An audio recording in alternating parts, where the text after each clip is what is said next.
अरे भाई संभाल कर, आपको आराम के लिए कहा गया है ना। मैं ठीक हूँ बाजी। पेशवा सरकार, अनुमति दीजिए। आई, मैं भी आया। काशी कैसी है? ठीक है, फेफड़ों में आग का धुआं भर जाने की वजह से बेहोश हो गई थी। ईश्वर की कृपा से कुछ नहीं हुआ। अच्छी बात है। वैसे होना भी क्या था? अब क्या कहना चाहती है? तुम्हें समझ में नहीं आ रहा बाजी? ये सारे काशी के तरीके हैं सासवड़ ना छोड़ने के लिए। अभी सेनापति और चिमा ने क्या कहा सुना तुमने? ये आग काशी के जलाए हुए दिए से लगी थी। दिए से लगी है इसका मतलब ये नहीं कि आग उसी ने लगाई है। बाजी, पिछले 7 साल से दिया जल रहा है। अभी सासवड़ छोड़ने के समय ही कैसे आग लगी? तुम बहुत ही आसानी से काशी के झांसे में फंस जाते हो बाजी। ये आग उसी ने लगाई थी और वो इससे बचने का रास्ता अच्छे से जानती थी। कुछ नहीं होता था उसे। आप जानती है, अगर मैं सही समय पर नहीं पहुंचता तो काशी के साथ कुछ भी हो सकता था। आप नहीं थी वहां, लेकिन मैं था। जब मैं वहां पर पहुंचा तो काशी बेहोश पड़ी थी आग के लपटों के बीच। अगर उसने रास्ता ढूंढ कर ही रखा तो मेरा इंतजार नहीं करती आग के बीच। आई, आज तक मैं काशी को बाबा के मौत का जिम्मेदार मानता था, पर इसमें काशी की कोई गलती है ही नहीं। काशी तो बस अपने वचन का पालन कर रही थी जो उसने बाबा को दिया था। क्या तुम्हें बाबा की तबीयत के बारे में पता था? हाँ, पता था। बताया क्यों नहीं फिर? बाबा ने आपसे वचन लिया था। मुझे ऐसा लगता है काशी निर्दोष है, पर ये सब मुझे आप ही की वजह से पता चला है। मैंने क्या किया बाजी? मेरी वजह से कैसे? आप ही ने तो कहा था ना ही, मराठा साम्राज्य की स्त्रियां वीरों के कर्तव्य के रास्ते के बीच में नहीं आती। हाँ बाजी, लेकिन हाँ, लेकिन आपने ही कहा था कि बात शर्तों की नहीं, और शर्त टूटे या ना टूटे सासवड़ से हमें जाना ही होगा। याद है हमें। आप चिंता मत कीजिए राहुल, चले जाएंगे हम।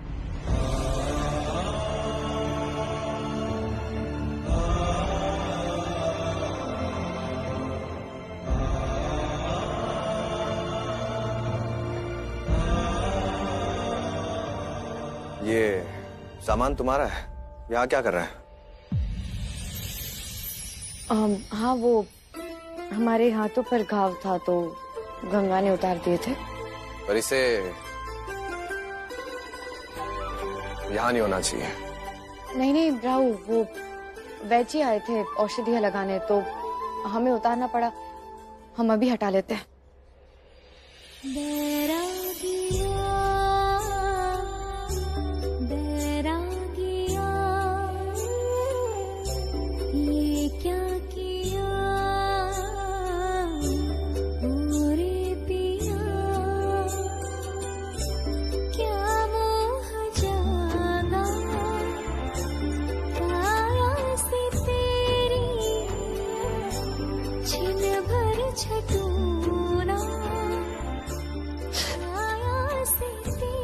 लग गई क्या?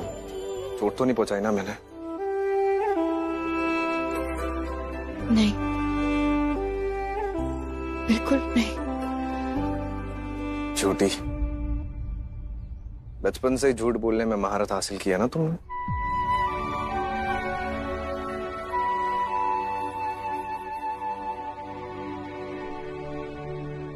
हमेशा से बहुत चोट पहुंचाई है मैंने तुम्हें, लेकिन मैं अपनी गलती सुधारना चाहता हूँ।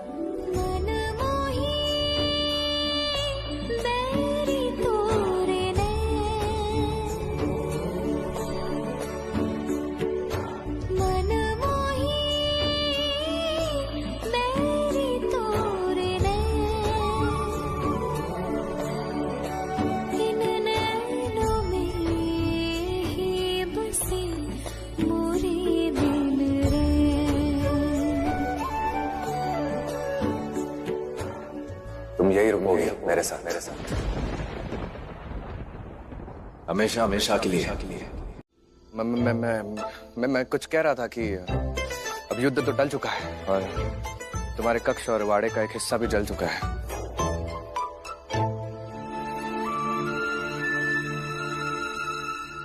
हाँ, हम। अरे नहीं, तुम रुको। मेरा मतलब था कि हमारा पुणे में नया वाड़ा बन चुका है। पंडित जी ने कहा है कि कल सुबह अच्छा मुहूर्त है, क्यों ना गृह प्रवेश की पूजा कल ही कर ली जाए। ये तो बहुत अच्छा होगा राव। हाँ। हम तो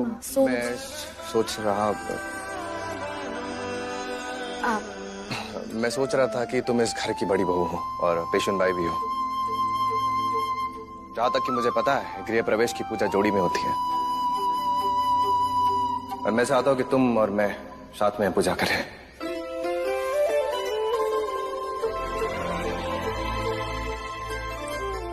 और ये सब मैं शर्त हारने की वजह से नहीं कर रहा हूं। तो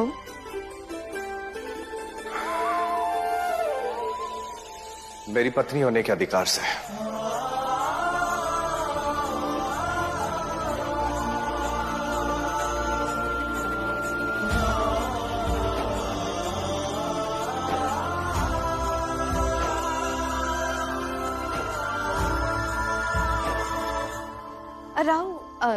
राव, अब क्या रह गया?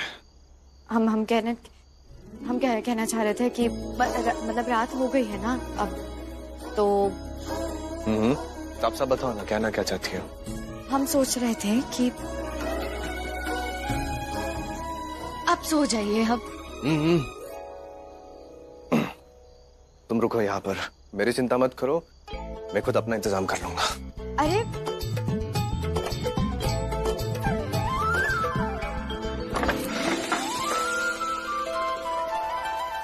मेरी चिंता मत करो, मैं खुद अपना इंतजाम कर लूंगा। मेरी चिंता मत करो, मैं खुद अपना इंतजाम कर लूंगा।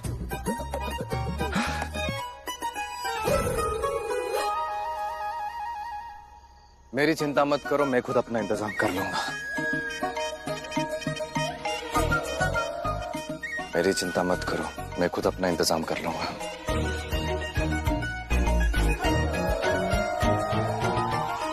मेरी चिंता मत करो, मैं खुद अपना इंतजाम कर लूंगा।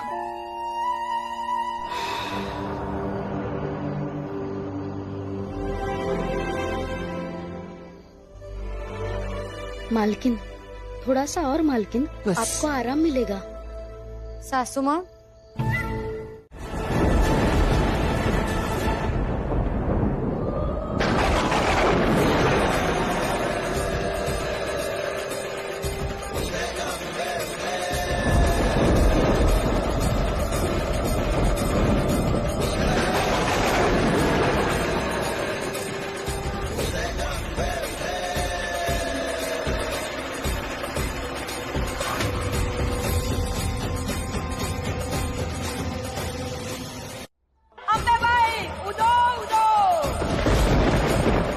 मालकिन, कौन है ये औरत? तूफान है ये।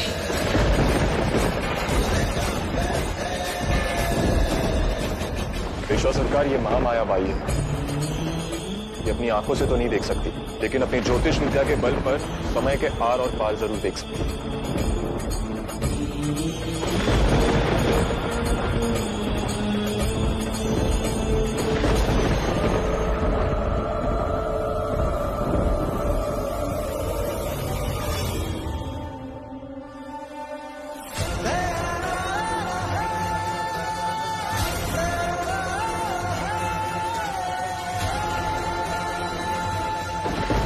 खुशियां ही खुशियां होंगी। जहां तू होगी वहां खुशियों का बसेरा होगा।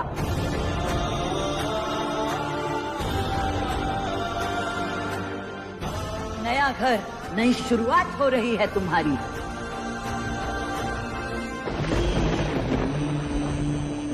शुरुआत हो रही है एक ऐसी अनोखी प्रेम कहानी की जो सबसे अलग होगी, जो इतिहास बदल देगी।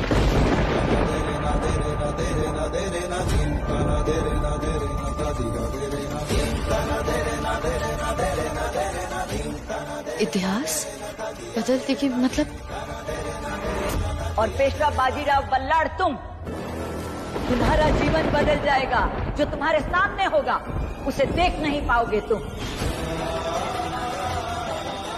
तुम्हें इतना प्यार मिलेगा, लेकिन इसके प्यार के साथ न्याय नहीं कर पाओगे तुम।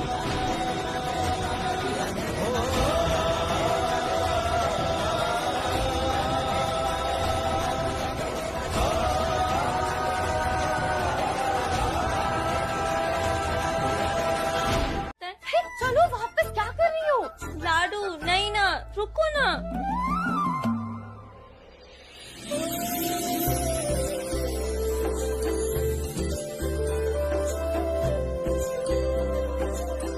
क्षमा कीजिए पेशविन भाई। सूर्या जी, जी किसका कक्ष है ये? जी, पेशवा सरकार का। इतना बड़ा और आरामदायक कक्ष भलाई की योद्धा क्या करेगा? ये तो पेशविन बाई का ही होना चाहिए। गंगा, बस वो आप चलो। गंगा बिल्कुल सही कह रही है।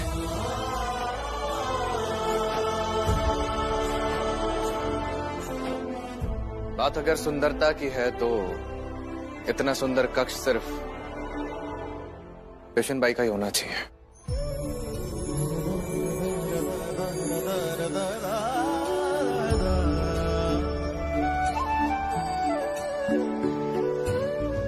तो अब ये कक्ष तुम्हारा हुआ।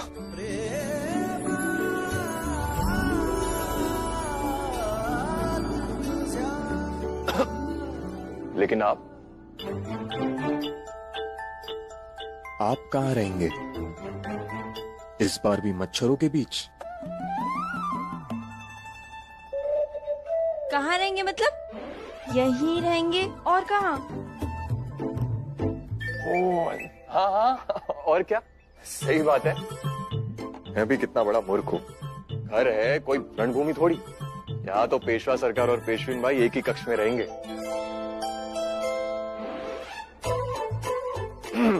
अब मैं चलता हूँ, वाड़े में अभी बहुत काम बाकी है। जयकारा लगा रहे थे तो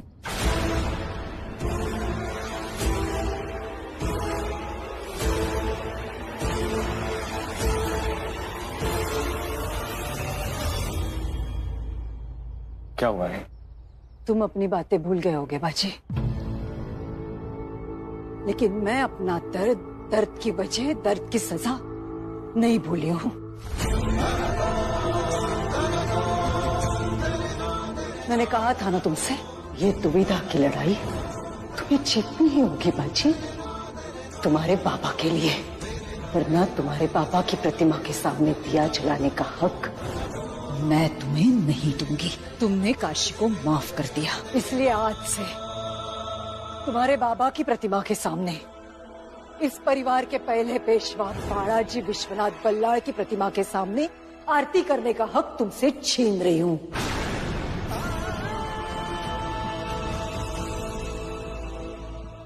राई, इसमें मेरी क्या गलती है? जिनके सामने आप मेरा दिया लगाने का अधिकार छीन रही हैं। अगर वो आज होते तो काशी के साथ गलत नहीं होने देते। काशी गलत नहीं थी आई। खैर, ज्यादा समय नहीं लूंगा, बस इतना कहूंगा कि नया घर है, नई जगह है, आप भी उसे एक नया मौका दे दीजिए। मेरी आखिरी सांस तक मैं उसे माफ नहीं कर पाऊंगी।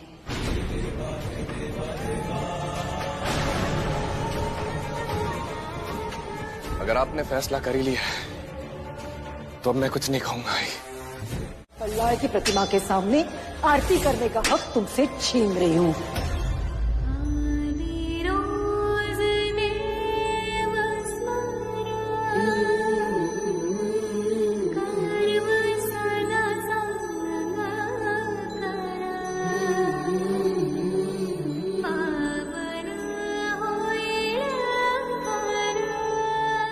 कितना सुकून है यहाँ।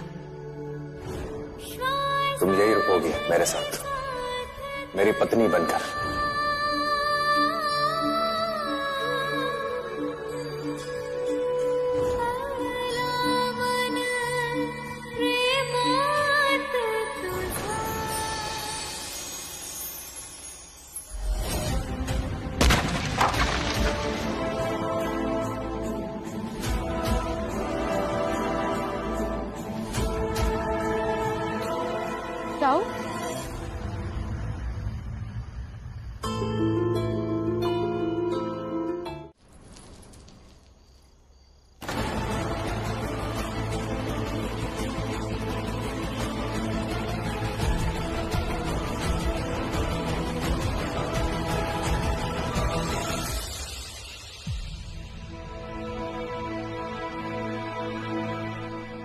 राव,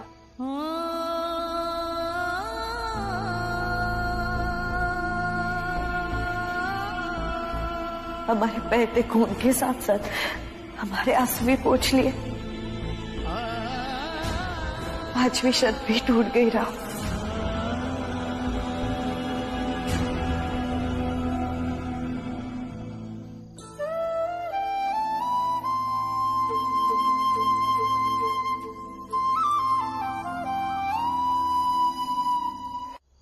नहीं बता सकता।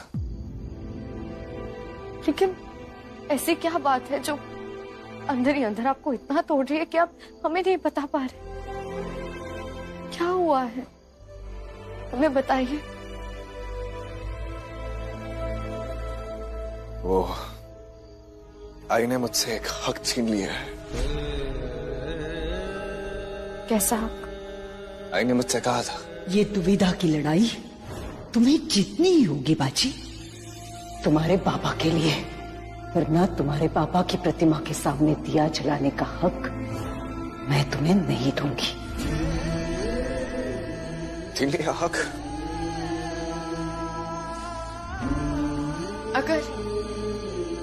अगर हम बात करें तो? नहीं, मैं अपनी लड़ाई किसी पर भी नहीं थोपता हूं। ये मेरी आई और मेरे बीच की बात है, मैं खुद सुलझा लूंगा।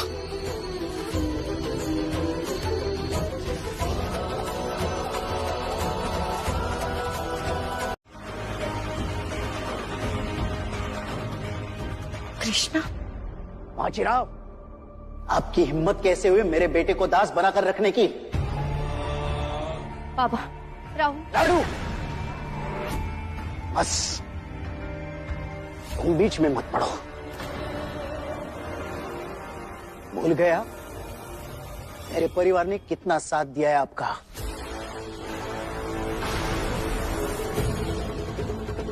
आपका पूरा परिवार बंदी था। 75,000 स्वर्ण मुद्राएं हमारी बेटी के लिए हाजिर है। अपने राव को लाने की तैयारी शुरू कर दो। मैंने स्वर्ण मुद्राएं यूं ही दे दी थी, याद है? ये पेशवा की गद्दी, ये राजकारण केवल आपके नाम से नहीं चलता बाजीराव। इसके पीछे धन की ताकत भी होती है। युद्ध में आप जो शत्रुओं के सर काटते हैं, वो तलवारें, आपके सेना की रसद, सब कुछ साहूकारों द्वारा दिए गए धन की वजह से आपको प्राप्त होता है। बल्लाल परिवार एहसान का बदला ऐसे चुकाते हैं। पेशवा बाजीराव बल्लाल, साहूकारों के दम पर आपकी गद्दी चलती है, सेना पलती है। लेकिन आज के बाद ये साहूकार महाजी जोशी अपनी सारी मदद बंद कर देगा। आप मेरे बेटे की मान की रक्षा नहीं कर पाए, आज के बाद मैं आपके मान की रक्षा नहीं करूंगा। माँ जी, बस।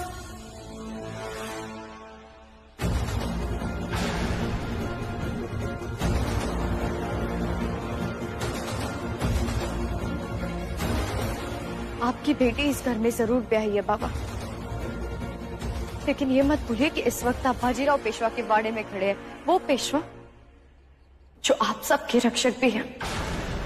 और अगर ये रक्षक ना होते तो मुगल सबसे पहले आप ही के घर में घुसकर आपका वो धन लूट लेते जो आपका मान है।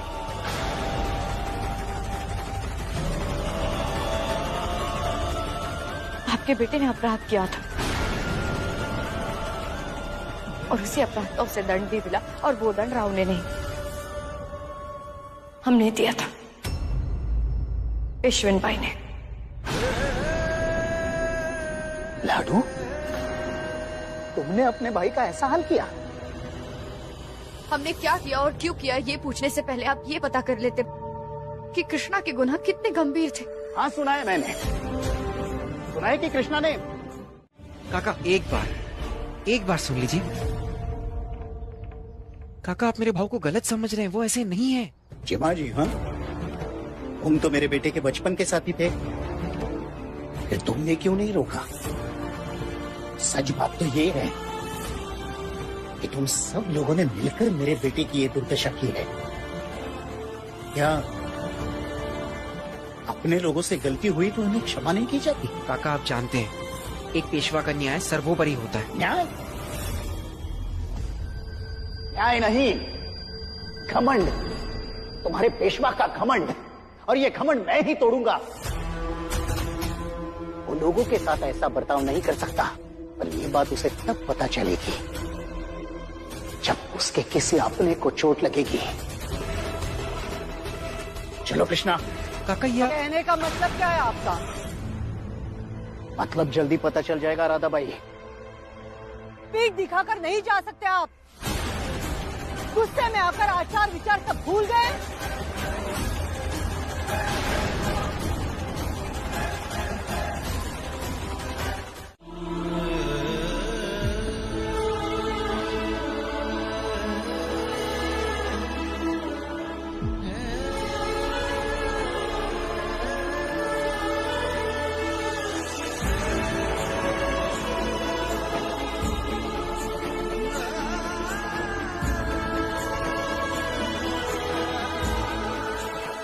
पेशविन भाई, युद्ध में जा रहा हूं, लेकिन मुझे तिलक लगाते वक्त तुम्हारे हाथ बिल्कुल नहीं कांपे।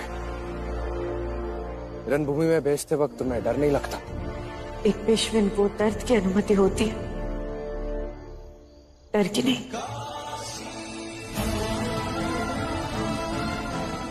जल्द ही लौटूंगा। हमें इंतजार होगा आपके लौटने का, और अपने मुंह से अपने विजय की खबर सुनने का। आज हर हिंदू की नजर होगी आप पर, सबकी प्रार्थनाएं, सबका विश्वास है आप पर, और हमें इस बात पर कोई संदेह नहीं कि आप इतिहास बनाएंगे।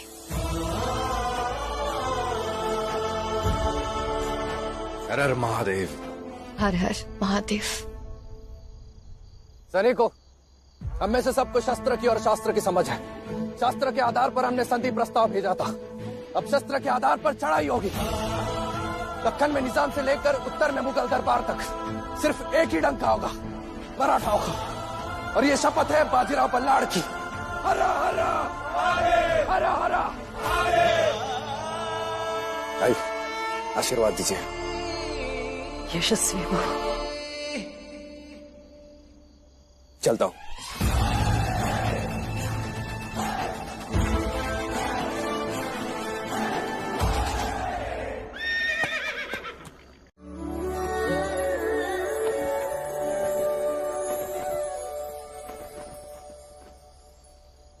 तुम्हारी ये बोलती हुई नजरें मुझे चुरा कर लेकर आई।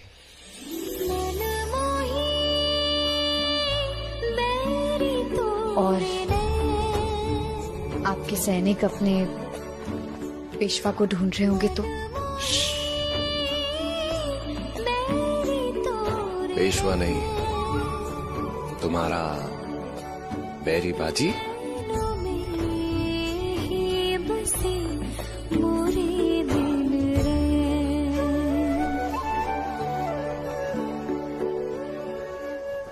आज आपको हो क्या गया है राव? तुम कहो तो चले जाता हूँ। नहीं,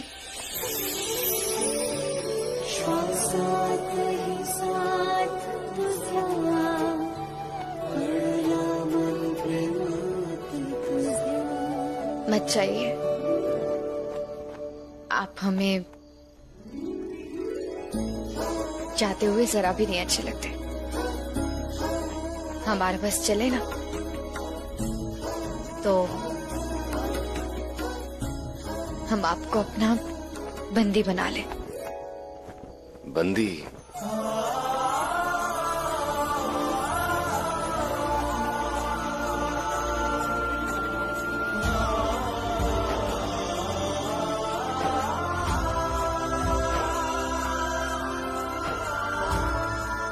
वो तो मैं तुम्हें बनाना चाहता हूँ, जन्मों जन्मों का,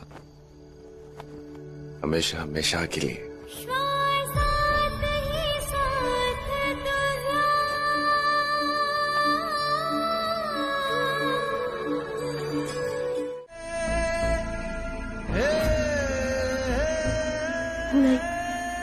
नहीं रह सकती, नहीं सह पाऊंगी मैं ये सब।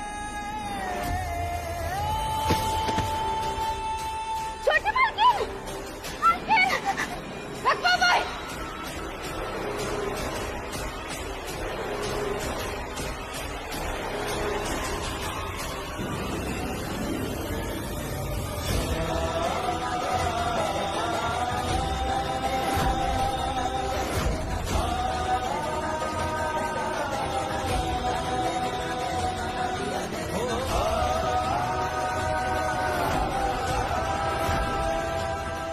छोटी मालकिन।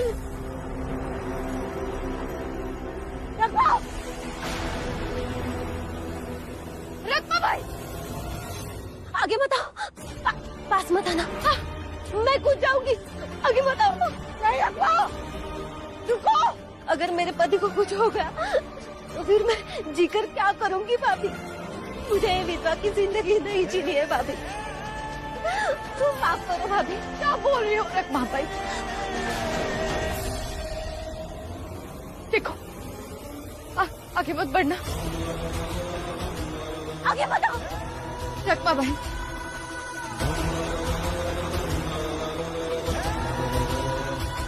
आगे मत बढ़ना।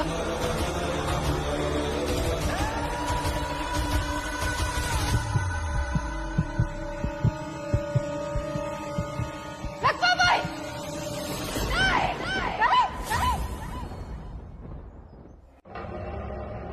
नहीं।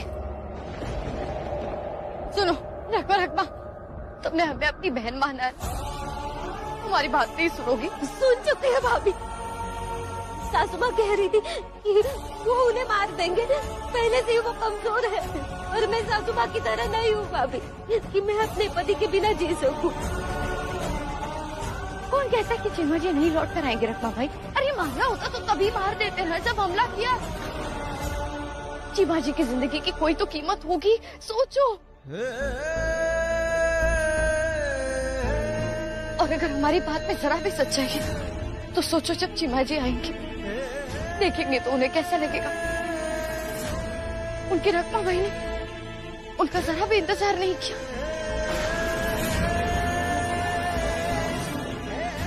वादा करते हैं हम, एक पेशविन के तौर पे और एक बहन के तौर पे वादा करते हैं कि चिन्मय को किसी भी हाल में सकुशल तुम्हारे पास लेकर आएंगे। तो जो भी होता उसके जिम्मेदार राधा काकी और पेशवा सरकार होते, लेकिन तुम्हारा ये फैसला तो दो धारी तलवार है। ऐसा है गंगा की, जो फैसला लेता है ना, उन्हें जिम्मेदारी भी उठानी पड़ती है। और फिर हम तो पेशवन हैं, ये मुश्किल फैसलों की दुविधा तो रहेगी, लेने तो पड़ेंगे। अगर राव होते तो हम बीच में नहीं पड़ते। राव की गैर मौजूदगी में चिन्मय जी थे जो फैसले लेते थे। अब चिन्मय जी को अगवा कर लिया गया है, ये जिम्मेदारी हमें लेनी होगी और कोई रास्ता नहीं हमारे पास। लेकिन एक बार सोच लो, अगर कुछ गलत हुआ तो? हम एक पेशविन है गंगा, ये मुश्किलें, ये दुविधाएं, यही तो हमारी नियति है। अगर सही होता है तो कुछ नहीं, लेकिन अगर गलत होता है तो सजा भी भुगतनी होगी। लेकिन हमारी चिंता इस वक्त ये नहीं, कुछ और है। चिन्मय जी को बचाना है। हमने रखमा भाई को वादा किया है गंगा, किसी भी हाल में हमें चिन्मय जी को सही सलामत घर वापस लाना है।